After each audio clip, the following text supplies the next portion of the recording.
جب 19 رمضان مسجد کوفہ میں امام حضرت علی رضی اللہ کی اذان کی آواز گونجنے لگی، پوری کائنات میں سوگ برپا ہو گیا۔ چرند پرند جنات چیخنے لگے اور حضرت جبرائیل علیہ السلام تمام انسانوں سے کہنے لگے، اے انسانوں، آج آخری مرتبہ علی کی آواز میں اذان سن لو۔ مولا علی علیہ السلام اذان دے کر سیدھے مصلی پر گئے۔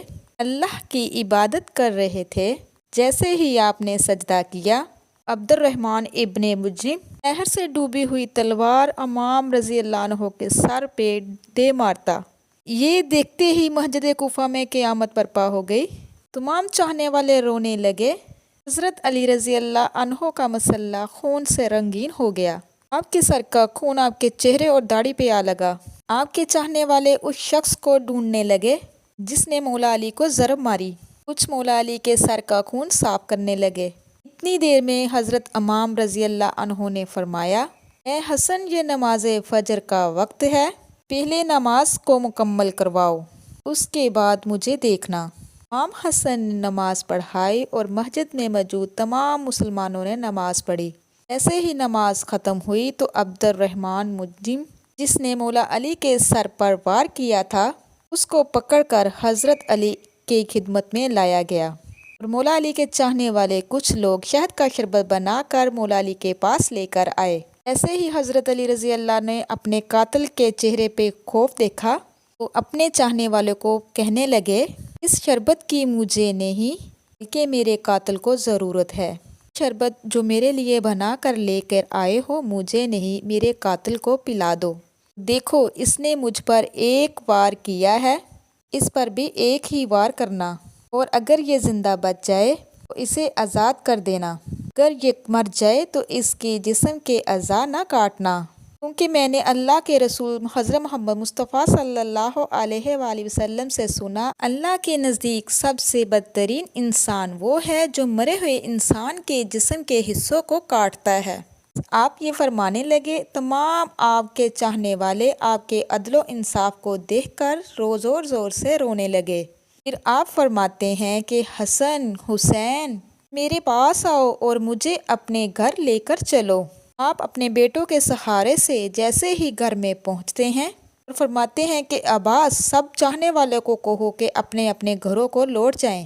لوگ شیر خدا کو کہنے لگے کہ سب آپ کے چاہنے والے ہیں، اس حالت میں آپ کو چھوڑ کر کیسے اپنے گھروں کو لوٹ جائیں؟ میری اس وار کی خبر میرے گھر کو پہنچ چکی ہے اور میری بیٹیاں رو رہی ہیں۔ میں یہ نہیں چاہتا کہ میری بیٹیوں کی آواز رونے کی میرے چاہنے والوں کے کانوں تک جا پہنچے۔ تمام چاہنے والے وہیں رک گئے اور امام علیہ السلام گھر تشریف لاتے ہیں۔ تمام بیبیاں افسردہ ہوتی ہیں، رو رہی ہوتی ہیں۔ حضرت علی کو دیکھ کر فریاد بلند کرتی ہیں۔ حضرت علی سب کو دلاسا دیتے ہیں۔ اس سے پہلے ہی حضرت محمد مصطفیٰ صلی اللہ علیہ وآلہ وسلم فرما چکے تھے، اے علی، میری امت تجھے رمضان کے مہینے میں مسجد میں ضرب مارے گی اور تیرے سر کے خون سے تیری داڑھی سرخ ہو جائے گی۔ یہ وقت صبر کا ہے۔ آپ کو بستر پہ لٹایا گیا۔ ایک نے لکھا، جیسے ہی طبیب نے حضرت علی کو دیکھا تو وہ چیخ چیخ کر رونے لگا اور فرمانے لگا کہ وہ ضرب زہر میں ڈوبی ہوئی تھی۔ زہر مولا علی کے پورے جسم میں پھیل چکا ہے، اتنا بھی ہو سکے آپ ان کو دودھ پلائے۔ جیسے ہی یہ خبر کوفے کی گلیوں تک پہنچی، کوفہ کا ہر بچہ اپنے اپنے حصے کا دودھ لیے امام علی کے گھر میں آتے ہیں اور بلند آواز میں کہتے ہیں، یا حسن، یہ ہمارے حصے کا دودھ مولا علی کو پلا دیں۔ ہم ایک مرتبہ یتیم ہو چکے ہیں، اب دوسری مرتبہ یتیم نہیں ہونا چاہتے۔ امام علی بستر شہادت پہ بھی مسلسل اللہ کا ذکر کر رہے ہیں، ذکر میں ڈوبے ہوئے تھے، اور جیسے ہی دن ختم ہوا، 20 رمضان کی رات آئی، آپ فرمانے لگے کہ اب میرے حجرے میں کوئی بھی نہ آئے، اور جیسے ہی 20 رمضان کا سورج طلوع ہوا تو آپ امام حسن سے فرمانے لگے، اے حسن، جاؤ میرے تمام چاہنے والوں کو کہو اپنے امام کا آخری دیدار کر لے۔ آپ کے چاہنے والے قطار بنا کر جیسے ہی آپ کے گھر میں داخل ہوئے، دیکھا کہ زہر کی وجہ سے آپ کا جسم پورا زرد ہو چکا ہے۔ سب یہ دیکھ کر رونے لگے۔ حضرت امام علی فرمانے لگے، پوچھو جو پوچھنا چاہتے ہو۔ کسی عقیدت مند نے سوال کیا، کسی نے جواب لیا اور کوئی زیارت کرتا رہا۔ جیسے یہ لوگ جانے لگے تو حضرت علی رضی اللہ عنہ نے فرمایا، حسن میرے پورے خاندان کو میرے حجرے میں لے کر آؤ۔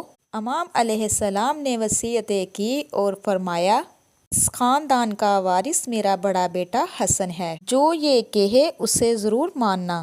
حسن سے فرمانے لگے کہ اپنی زبان سے جتنا بھی ہو سکے محبت کا پیغام دینا، اپنی زندگی میں صلح حدیبیہ کو یاد رکھنا، مسلمان کا دشمن نہ بنے اور تقوی سے دور نہ ہونا۔